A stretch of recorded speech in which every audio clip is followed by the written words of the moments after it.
नमस्ते।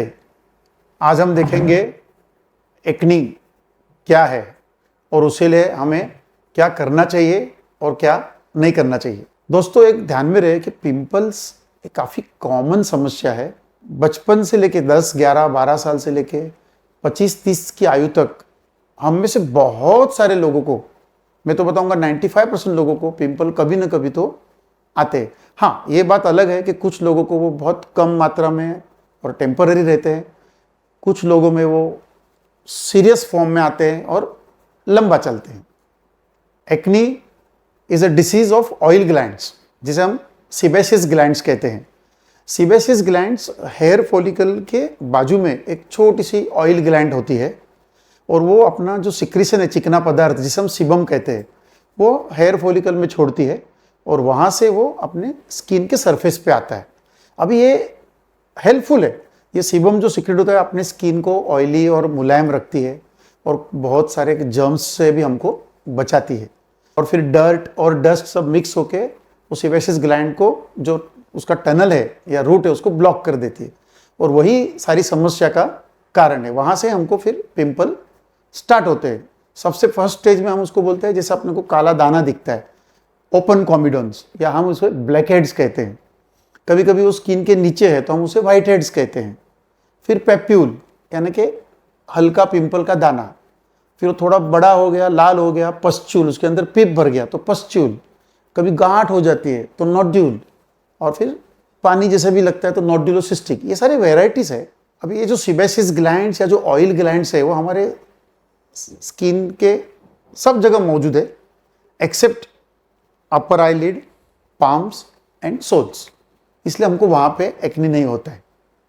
और sebaceous glands भारी मात्रा में और साइज भी बड़ी होती है, face, hair, upper chest and arms and पूरा बैक। तो यही एरिया है जहाँ पे हमको पिंपल्स भी होते हैं। चाइल्डहुड में, बचपन में, ये जो ऑयल ग्लैंड्स है वो इनएक्टिव रहती है, स्मॉल रहती है। फिर जैसे हम प्यूबर्टी की ओर जाते हैं, जैसे 17-18 साल की आयु होती है, तो अपने जो सेक्स हॉर्मोन्स, ज़्यादा करके टेस्टोस्टेरोन, वो ये सीबेसियस ग्लैंड को साइज में बड़ा करते हैं और उसको एक्टिव करते हैं और फिर उसका सिक्रेशन स्टार्ट होता है। इसीलिए हम उसके डिसीज ऑफ यूथ बोलते हैं। बहुत सारे पेशेंट्स हमें पूछते हैं कि सर क्यों हुआ, तो मैं उनको एक कॉमन आंसर देता हूँ कि भाई ये ऐसा नहीं है कि मच्छर ने काटा और मलेरिया या डेंगू हो गया। ऐसा कोई एक वजह पिंपल के लिए नहीं है, बहुत सारे फैक्टर्स मिलके पिंपल बनाते हैं। जैसे मैंने अभी बताया, सीबेसियस ग्लैंड, हर इंसान को अलग अलग मात्रा में ग्लैंड्स है, साइज अलग अलग है, उसका प्रोडक्शन अलग है।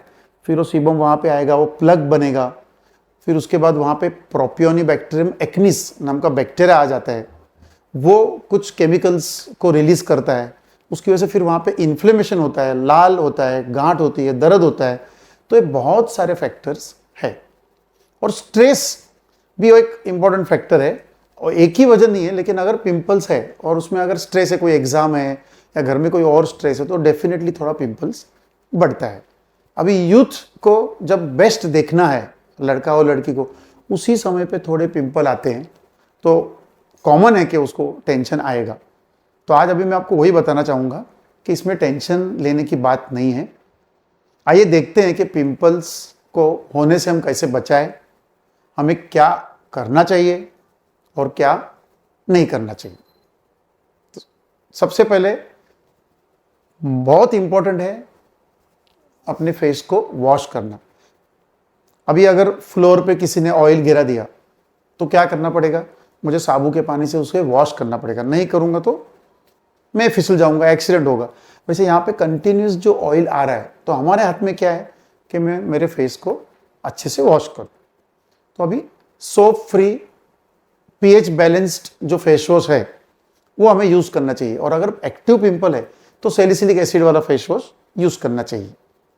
अभी बहुत इंपॉर्टेंट बात है कि हम वॉश तो करते हैं, लेकिन कैसे वॉश करना। आपने वो फेस वॉश लगाया, फिर उसको अच्छी तरह से थोड़ा मसाज करिए और फिर 1 और 2 मिनट्स के बाद उसको रिंस करिए। अभी ध्यान में रहे कि नोज के ये साइड्स, नोज का टिप, चिन और लोअर लिप के बीच का ये गैप, ये पार्ट, नेक और कान के पीछे का हिस्सा, ये सारा मुझे वॉश करते समय कवर करना चाहिए। तो ये हिस्से हमेशा रह जाते हैं। तो अच्छा है कि नहाते समय भी मैं अच्छे से फेस वॉश कर सकता हूँ। बट वो कब मुमकिन है कि अगर मैं रिलैक्स्ड फैशन में 4-5 मिनट में स्नान करता हूँ, मुझे 8:08 की ट्रेन पकड़नी है और फास्ट नहाने को जाऊंगा, तो इस तरह का फेस वॉश नहीं होता है। और फिर हम ब्लेम करते हैं कि प्रॉपरली मेरा काम नहीं हो रहा है या पिंपल्स आ रहे हैं। और वातावरण की डस्ट, ऑयल, ये सीबम सब मिक्स करके पूरा दिन हम जो काम करते हैं तो वापस हमारा चेहरा खराब हो जाएगा। तो शाम को घर पे आने के बाद मुझे वापस, जैसे मैंने बताया, उसी तरह से फेस को अच्छी तरह से वॉश करना चाहिए। सैलिसिलिक एसिड फेस वॉश या पीएच बैलेंस्ड जो भी डिटर्जेंट होना जरूरी है। कुछ लोग बोलते हैं कि नहीं, मैं बेसन, चने का आटा, उससे मैं वॉश करूंगा। ये भी एक कॉमन सवाल है। तो कर सकते हैं, मतलब वो भी अपने ऑयल को खींच लेता है, लेकिन डिटर्जेंट क्या करता है, वो ऑयल को इमल्सिफाई करता है और उसी के साथ डस्ट सब चिपक के पूरा पानी से क्लीन करने में हेल्प करता है। और आज पूरे विश्व में खाने की भी समस्या है, तो उस समय अगर खाने का ये चीज और उसका कोई प्रॉपर स्टडी भी नहीं हुआ है, तो मेरा एक एडवाइस रहेगा कि बेसन या ऐसे कोई घरेलू चीज से हमें वॉश नहीं करना चाहिए। तो ये हो गया वॉश के बारे में। दूसरा है कि आपको अगर एक्टिव पिंपल है तो आप नज़दीक के IADVL certified Indian association of dermatologist के क्वालिफाइड यानी MBBS और उसके बाद डिप्लोमा इन स्किन या MD स्किन जिन्होंने किया है, ऐसे नज़दीक में डॉक्टर को कंसल्ट करना चाहिए। एक बात ध्यान में रहे कि there is no cure for acne. ऐसा कोई कोर्स नहीं है कि जैसे मैंने 9 महीने का कोर्स किया और टीबी खत्म हो गया। तो ये ट्रीटमेंट थोड़ी लंबी चलती है। अगर आपका डर्मेटोलॉजिस्ट आपको कुछ एंटीबायोटिक या दवाई देगा तो वो कम से कम 3 मंथ्स खाना पड़ता है। आप 2-4 दिन खा के देखेंगे कि वापस नया पिंपल आ गया और फिर आप कंप्लेंट करने लगेंगे, तो ऐसा नहीं होगा। पिंपल का जो ट्रीटमेंट के लिए जो डॉक्टर आपको क्रीम देते हैं, तो मैं तो कहूँगा जैसे आप कॉस्मेटिक प्रोडक्ट लगाते हो उस तरह आपका एक्नी प्रोन एरिया पे भले आपको पिंपल नहीं है, फिर भी आपको लगाएंगे तो आपका प्रिवेंशन होगा और एक्नी आएगा ही नहीं। जैसे कि क्लिंडामाइसिन जेल है, एरिथ्रोमाइसिन क्रीम है, रात को बेंजोइल पेरोक्साइड या retinoic acid vitamin A derivative वाला क्रीम अगर आप लगाते हो अच्छे से, तो आपको स्कार्स नहीं बनेंगे, पिंपल का पिगमेंटेशन नहीं होगा। खाली रेटिनोइक एसिड में आपको ध्यान में रखना है कि वो क्रीम रात को ही लगाना है और सुबह वॉश कर देना है, नहीं तो वो फिर आपको सन से सेंसिटिव करता है। बहुत एक इंपॉर्टेंट बात कहना चाहूँगा, बहुत सारे पेशेंट्स को आदत है कि वो बैठे बैठे उसको पिंच करते हैं। ये गलत चीज़ है, क्योंकि इसमें आप इन्फेक्शन को इन्वाइट कर रहे हो। पिगमेंटेशन होगा, ओरिजिनल पिंपल को जाने को कम समय लगेगा, पिगमेंटेशन को जाने में बहुत समय लगेगा और फिर खड्डे हो जाएंगे, तो उसके लिए फिर आपको लेज़र ट्रीटमेंट की आवश्यकता पड़ेगी। और एक अहम बात कि हमको हेयर्स को भी धोना है। बहुत सारे लोग सोचते हैं कि मैं साबुन से हेयर्स धोऊं। नहीं सर, आपको बाल धोने के लिए शैम्पू ही लेना है। और मेरा ये कहना है कि कम से कम ऑल्टरनेट डे, हफ्ते में 3 बार तो आपको अच्छे शैम्पू से, shampoo should go you massage, it should go into the scalp and then rinse after 2-3 minutes. क्योंकि अगर आप हेड वॉश प्रॉपरली नहीं करेंगे तो भी वो आपके पिंपल्स बढ़ सकते हैं। और प्लीज़ हेयर ऑयल नहीं लगाइए। ज़्यादा ऑयल से डैंड्रफ भी बढ़ेगा और ऑयल आपका इधर ट्रिकल होगा तो यहाँ पे भी ऑयल फॉलिकुलाइटिस हो सकता है। तो डोंट यूज ऑयल। डाइट एक बहुत ही कॉमन क्वेश्चन हमको सब पूछते हैं कि सर मैं क्या खाऊं और क्या नहीं खाऊं। तो ये जो मैंने पहले बताया कि acne is a disease of oily glands, sebaceous glands. अभी साइंस ने ये प्रूव किया है कि sebaceous glands are excretory glands. तो उसको ब्लड में से कोई प्रीफॉर्म्ड चीज की जरूरत नहीं है एक्नी बनाने के लिए। मतलब आपके ब्लड में कितना फैट है, कम है या ज़्यादा है, वो अपने आप फैटी जो क्रीम है सीबम वो बना सकता है और रिलीज करते ही रहेगा। It is not dependent on oil in your food. तो डाइट का कोई भी रोल नहीं है।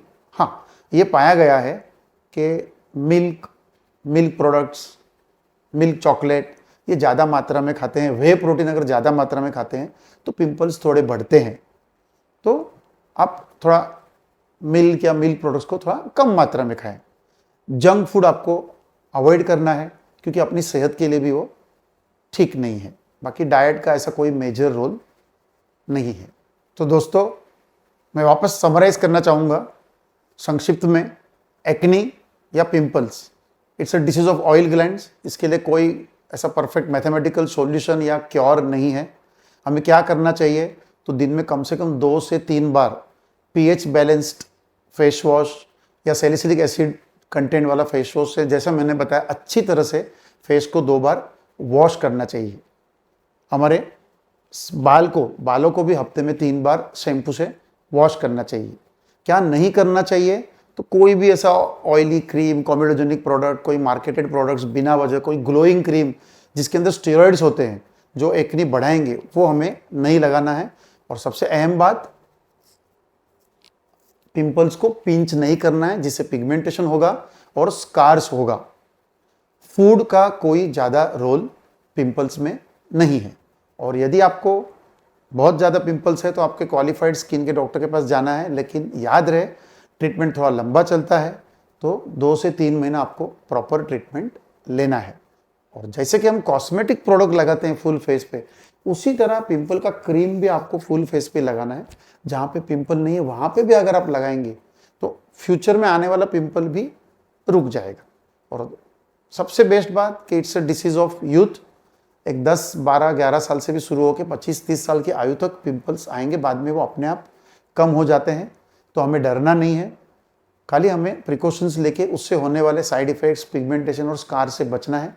So you will be very healthy and shining with good face. आशा करता हूँ कि आपको ये वीडियो पसंद आया रहेगा।